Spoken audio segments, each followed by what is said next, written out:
Hello students, मैं doctor Gauri Bhatnagar Sanskrit tutorials में आपका स्वागत है। पंचवटी प्रवेश नामक द्वितीय अंक चल रहा था उत्तर रामचरितम का। इसी में आगे देखें, राम ने शंभू का वध कर दिया है और शंभू को उन्होंने कहा है कि तुम बैराज नामक तेजस्वी लोगों को पहुँचो। तब शंभू कहता है उनको ये दंडक वन है।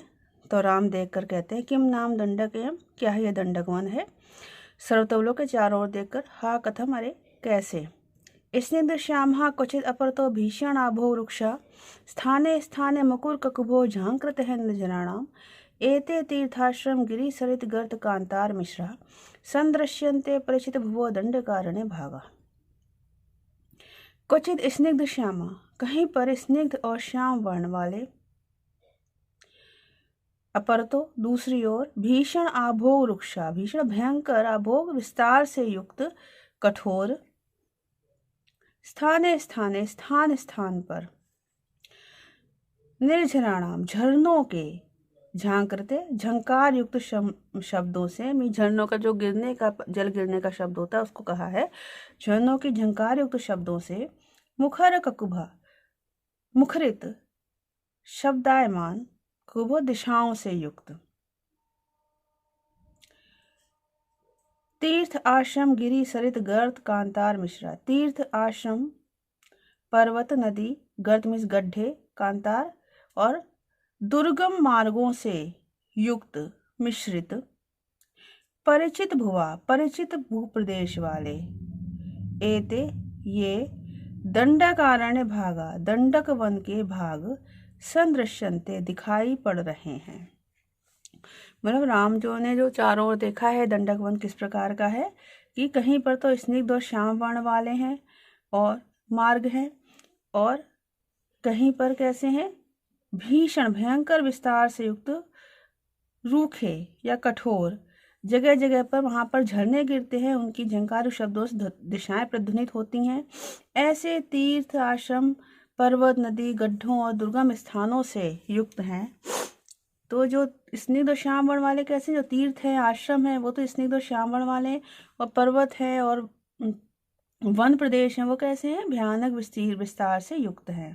तो इस प्रकार के कहते दंडक वन के भाग मुझे दिखाई पड़ रहे हैं। फिर से देखेंगे एक बार, क्वचित कहीं पर स्निग्ध श्यामा, स्निग्ध और श्याम वर्ण वाले, अपरता और दूसरी ओर, भीषण आभो वृक्षा, भयानक विस्तार से युक्त कठोर, स्थाने स्थाने स्थान स्थान पर, निर्झराणाम झांकृते झरनों की झंकार युक्त शब्दों से, मुखरित ककुभो दिशाओं से युक्त, तीर्थ आश्रम गिरि सरित गर्त कांतार मिश्रा, तीर्थ आश्रम वन, तीर्थ आश्रम पर्वत नदियां, गर्त मीन्स गड्ढों, और कांतार दुर्गम मार्गों से मिश्रित, दुर्गम मार्गों से युक्त, एते ये दंडकारण्य भागा दंडक वन के भाग, दंडक वन के प्रदेश, परिचित हुआ परिचित भूभाग वाले ये दंडक वन के प्रदेश, संदृश्यते दिखाई पड़ रहे हैं, अर्थात यहाँ पर पहले भी राम रहे हैं तो उनको ये दंडक वन के प्रदेश कैसे लग रहे हैं, परिचित लग रहे हैं। तो परिचित भूभाग वाले दंडक वन के प्रदेश ये दिखाई दे रहे हैं। दंडक वन के विषय में जो है कुछ बातें पुराणों में वर्णित है कथा एक, कि इक्ष्वाकु के पुत्र थे दंड, उन्होंने शुक्राचार्य की पुत्री अर्जा का बलपूर्वक हरण करके उसे कौमार्य का हरण किया था। तो शुक्राचार्य ने श्राप दे दिया था कि राजा दंडक जो है 7 दिन के अंदर ही अपने सेवकों और सेना के साथ मृत्यु को प्राप्त कर लेगा और धूल की वर्षा से उसका सारा राज्य नष्ट हो जाएगा। उसी समय से राजा दंडक का राज्य दंडक वन के रूप में बदल गया, परिवर्तित हो गया। ऐसी पौराणिक कथा है, पुराणों में इस बात ऐसी कथा वर्णित है। शंभू कहता है दंडक एव ऐसा है, दंडक वन ही है। अत्र किल पूर्व निवसता देवेन, यहाँ पर पहले निवास करते हुए देवेन राम ने, महाराजा ने राम ने चतुर्दश सहस्त्राणि चतुर्दश च राक्षसा त्रयश्च दूषण खर त्रिमूर्धा नौ रणे हता।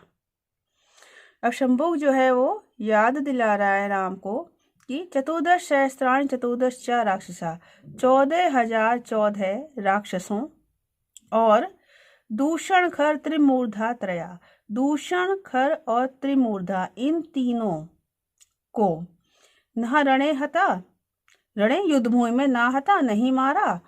राम को याद दिला रहे कि आपने इसी दंडक वन में 14,014 राक्षस मारे हैं और उनके अलावा दूषण खर और त्रिमूर्धा नामक 3 उनके सेनापति भी युद्ध में मारे हैं। इस बात को क्वेश्चन की तरह पुट कर रहा है वो कि चतुर्दश सहस्त्राणि चतुर्दश राक्षस 14,014 राक्षसों, दूषण खर त्रिमूर्धा और दूषण खर और त्रिमूर्धा नामक 3 उनके सेनापतियों को रण युद्ध भूमि में ना आता, क्या आपने नहीं मारा, अर्थात आपने ही उनका वध किया है। येन सिद्ध क्षेत्रे अस्मिन् मादृशमपि, जिससे इस सिद्ध क्षेत्र में मादृशापि मेरे जमान मेरे जैसे जानपदा नाम नगर वासियों का भी अतो अभया संचारा समृत्ता, अभय निडर रूप से निर्भय रूप से निर्भीक रूप से संचार समृत्ता भ्रमण प्रारंभ हो सका है, संभव हो सका है। क्यों? क्योंकि परम राक्षसों ने यहाँ उत्पात मचाया हुआ था। राम कहते ना केवल दंडकैव जनस्थान में भी, ये क्या दंडक वन ही नहीं जनस्थान भी है, मगर जनस्थान भी यही है। तो शंभुक बताता है बाढ़म, हाँ एताति खलु सर्वभूत रोम हर्षाणि उन्मत्त चंड श्वापद कुलाक्रांत विकट गिरिगहवनानि जन स्थान पर्यंत दीर्घ अरण्यानि दक्षिणाम दिशम अवर्तन्ते।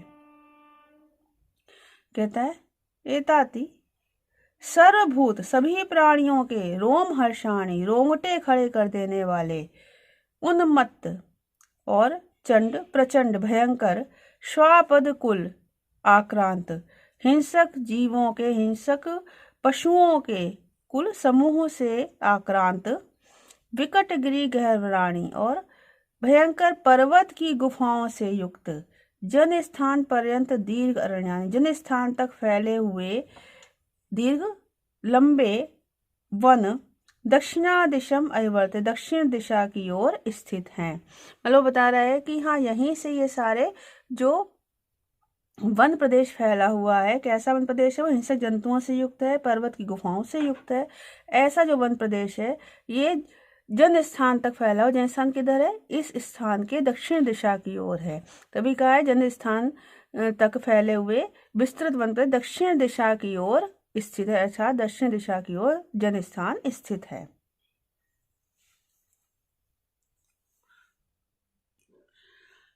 तथा ही क्योंकि निष्कूज स्तिमिता क्वचित क्वचिदपि प्रोचंड सत्व सुना स्वेच्छा सुप्त भीर भोग भुजग श्वास प्रदीप्त अग्नया सीमानः प्रदर उदरेषु विरल स्वल्पम्बसो या स्वयं तृष्यद्भि प्रति सूर्य के रजग अस्वेद द्रवः पीयते। अब यहाँ पर वो बता रहे हैं कि यहाँ किस तरह का यह स्थान है, वो बता रहा है। ये क्वचित कहीं पर, निष्कूज स्तिमिता निष्कूज कूजन से रहित शब्द से रहित और स्तिमिता निश्चल बिना हिले हुए निश्चल, क्वचिदपि और कहीं पर, प्रोचंड सत्व सुना प्रोचंड अत्यधिक क्रोधी सत्व जीवों के पशु प्राणियों के स्वना शब्दों से युक्त, स्वेच्छा सुप्त गंभीर भोग भुजग श्वास प्रदीप्त अग्निया स्वेच्छा अपनी इच्छा से सुप्त सोए हुए और गंभीर विशाल भोग शरीर वाले, भुजग श्वास सर्पों के श्वासों से, प्रदीप्त प्रज्वलित अग्नियों से युक्त, अर्थात कहीं पर अपनी इच्छा से जो सर्प सो रहे थे उनकी श्वासों से प्रज्वलित अग्नियों से, क्योंकि सर्प की श्वास से अग्नियों से युक्त क्यों कहा है, क्योंकि सर्प की जो सांपों की जो सांसें होती हैं वो भी जहर से युक्त होती हैं, तो जब सांस छोड़ते हैं तो उसमें भी जहरीली हवा निकलती है, तो जहर की तुलना जो है अग्नि से की हुई है, इसलिए कहा है कि स्वेच्छा से सोते हुए विशाल शरीर वाले सांपों की श्वासों से प्रज्वलित अग्नियों से युक्त।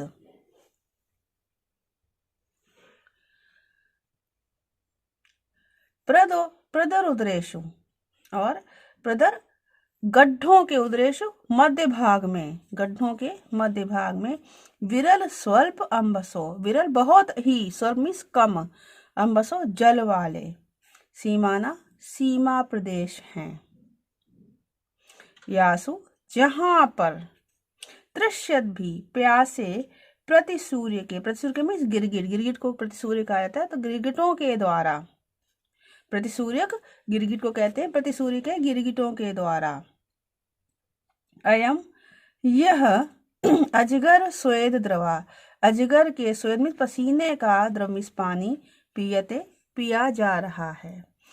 अथा तो बता रहे हैं कि यहाँ का वर्णन किया है कि किस तरह का वर्णन है। कहीं पर तो बिना शब्द के मीन्स निर्जन और निश्चल है, और कहीं पर क्या है, भयंकर क्रोधी जंतुओं के, जीवों के शब्द हैं, मतलब कहीं पर वो जीव जो है वो बोल रहे हैं, उनका शोर आ रहा है, और कहीं पर बिल्कुल निर्जन स्थान है।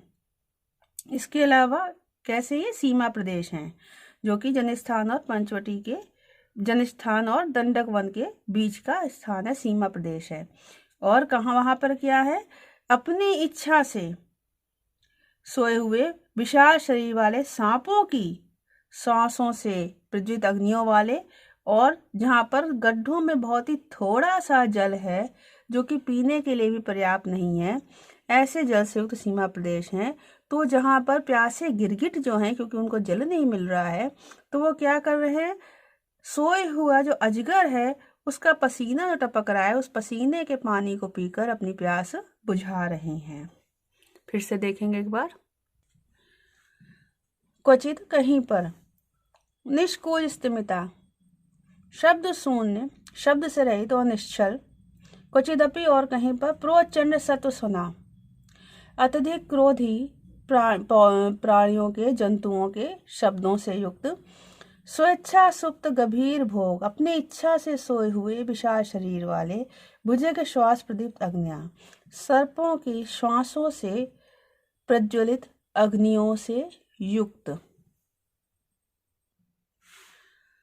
प्रदर उदरेशु गड्ढों के मध्य भाग में, विरल स्वल्प अम्बसो बहुत ही थोड़े जल वाले,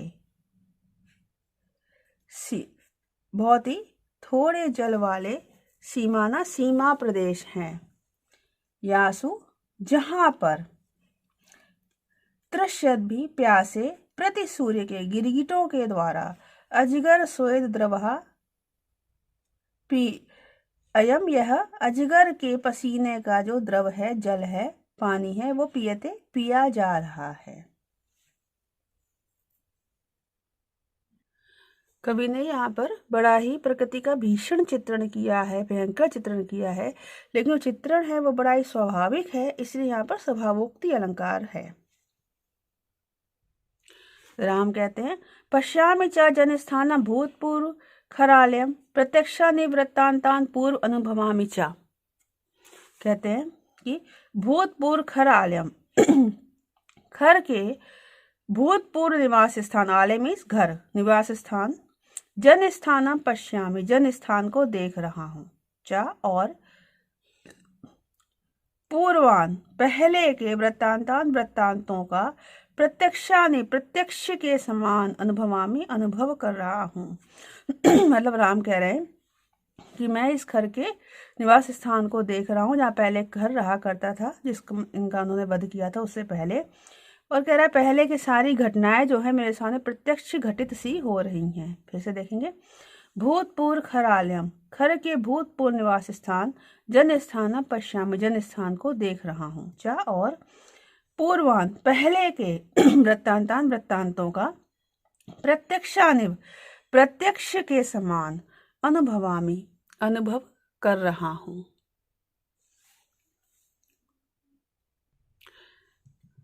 सर्वतावलोक के चारों ओर देकर कहते हैं, प्रिया रामा ही वैदेहा आसीत, वैदेहा सीता को, ये रामा ये उपवन प्रिया आसीत प्रिय थे, एतानि नाम कांताराणी ये ही महावन है, विशाल भयंकर वन है, कि मतः परम भयानक स्यात् इससे अधिक भयंकर क्या होगा। सहस्रम आंखों में आंसू भरकर कहते हैं त्वया से निवस्यामि वनेषु मधुगन्धिषु इति वारमत है हासो स्नेह तस्य स तादृशा। कहते हैं अब उनको सीता का स्मरण हो आया है। कहते हैं त्वया से तुम्हारे साथ मधुगंधिषु वनेषु निवस्यामि। मधुगंधिषु मधु की गंध से, मधु किसको कहते हैं? फूलों के पराग को। तो पराग की गंध से युक्त वनेषु वनों में निवस्यामि निवास करूंगी। इतिव इस प्रकार, इसी कारण से, असौ वह, इह यहाँ पर, अरमत प्रसन्न होती थी। इसी कारण से वह यहाँ प्रसन्न होती थी। क्यों? क्योंकि वो जब यहाँ पे आए थे निवास करेंगे, सीता ये सब देखकर प्रसन्न हुई थी कि तुम्हारे साथ, मतलब राम के साथ इन वनों में निवास करेंगी जो कि पराग की सुगंधों से युक्त हैं। इतना सोचकर इसी बात से वह यहाँ प्रसन्न हो जाती थी। तादृशा तस्या सा स्नेहा। तादृशा उस प्रकार का उसका वह स्नेह था, प्रेम था। मतलब याद कर रहे हैं राम कि सीता का प्रेम ऐसा था कि वो थोड़ी सी बात से प्रसन्न हो जाती थी। उतनी बात से प्रसन्न हो गई कि कोई बात नहीं, इन वनों में तुम्हारे साथ ही निवास करूंगी और इन फूलों की सुगंध से युक्त है ये वन जहाँ मैं तुम्हारे साथ निवास करूंगी। फिर से देखेंगे। तो या से मधुगंधिषु वनेषु निवस्यामि, तुम्हारे साथ इन पराग की सुगंध से युक्त वनों में निवास करूंगी। इतीव इसी कारण से, असौ वह सीता, यहाँ पर, अर्मता प्रसन्न होती थी, खुश होती थी। तादृशा तस्या सा स्नेहा, उस प्रकार का उसका वह स्नेह था, प्रेम भाव था। इस प्रकार राम सीता के विरह में थोड़ा सा परेशान हो रहे हैं, सीता के वियोग में व्याकुल हो रहे हैं।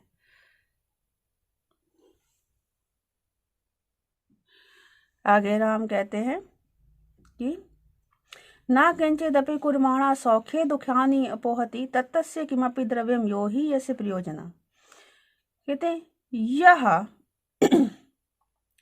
यस्य प्रियजना, जो जिसका प्रियजन होता है, जो जिसका प्रियजन होता है, तत् वह, तस्य उसका, किमपि द्रव्यम, किमपि बहुत ही ना बताने योग्य, ना कहने योग्य, अनिर्वचनीय पदार्थ होता है।